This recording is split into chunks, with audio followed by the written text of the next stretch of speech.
नमस्कार। चलिए सुनते हैं अकबर बीरबल की कहानी रेत से चीनी अलग करना। एक बार बादशाह अकबर, बीरबल और सभी मंत्रीगण दरबार में बैठे हुए थे।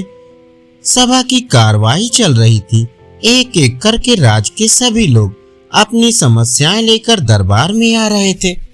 इसी बीच वहां एक व्यक्ति दरबार में पहुंचा। उसके हाथ में एक मर्तबान था। सभी उस मर्तबान की ओर देख रहे थे। तभी अकबर ने उस व्यक्ति से पूछा, क्या है इस मर्तबान में? उसने कहा, महाराज, इसमें चीनी और रेत का मिश्रण है। अकबर ने फिर पूछा, किस लिए? अब दरबारी ने कहा, गलती माफ हो महाराज, लेकिन मैंने बीरबल की बुद्धिमत्ता के कई किस्से सुने हैं। मैं उनकी परीक्षा लेना चाहता हूँ। मैं यह चाहता हूँ कि बीरबल इस रेत में से बिना पानी का इस्तेमाल किए चीनी का एक एक दाना अलग कर दें।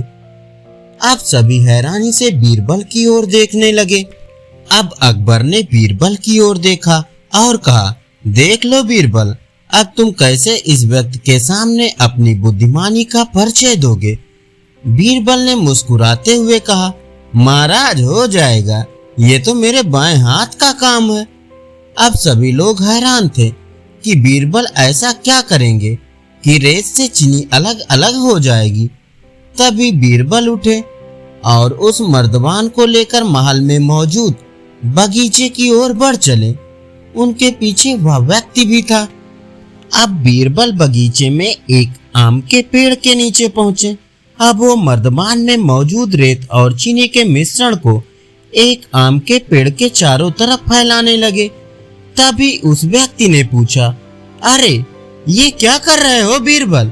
इस पर बीरबल ने कहा, ये आपको कल पता चलेगा। इसके बाद दोनों महल में वापस आ गए। अब सभी को कल का इंतजार था। अगली सुबह जब दरबार लगा तो अकबर और सारे मंत्री एक साथ बगीचे में पहुंचे। साथ में बीरबल और रेत व चीनी का मिश्रण लाने वाला व्यक्ति भी था। सभी आम के पेड़ के पास पहुंच गए। सभी ने देखा कि अब वहां सिर्फ रेत पड़ी हुई है।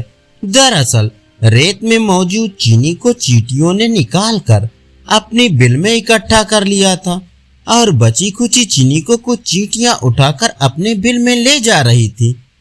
इस पर उस व्यक्ति ने पूछा, चीनी कहाँ गई? तो बीरबल ने कहा, रेत से चीनी अलग हो गई है। सभी जोर जोर से हंसने लगे। बीरबल की यह चतुराई देखकर अकबर ने उस व्यक्ति से कहा, अगर अब तुम्हें चीनी चाहिए तो तुम्हें चींटी के बिल में घुसना पड़ेगा।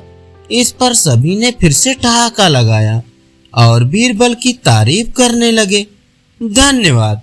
अभी आप सुन रहे थे अकबर बीरबल की कहानी रेत से चीनी अलग करना।